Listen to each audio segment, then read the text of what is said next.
To Portsmouth now and decision day for a 7-year-old who brought toy guns to school. As we've showed you, they hardly look like the real thing. Today, though, the boy and his mother face the school board and the possibility of expulsion. 10 on your side's Jason Marks now with a follow-up to a story that's had a lot of you talking. Jason, I know you just came out of that meeting. Yeah, and that meeting did not take very long. It started at 5:30. Josiah Green and his mom, and along with Tim Anderson, the attorney, went in there, and they were only in there for about 10 minutes. They're actually coming out right now. Let me step over here. Got Tim, we got Adriana, and we got young Josiah. Tim, tell me what they said, first of all. Well, the board had a closed session meeting, and they they heard our evidence and our arguments. That I mostly did all of the talking regarding the appropriate punishment, the fact that this was not a real gun, the fact that he wasn't brandishing it.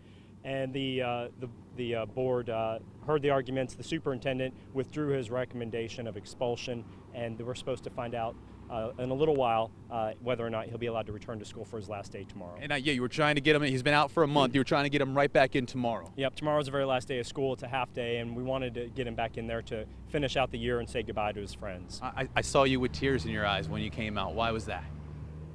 I just want him to return back to school tomorrow, and I'm happy. I'm just thankful. So you think everything's positive right now? Yes.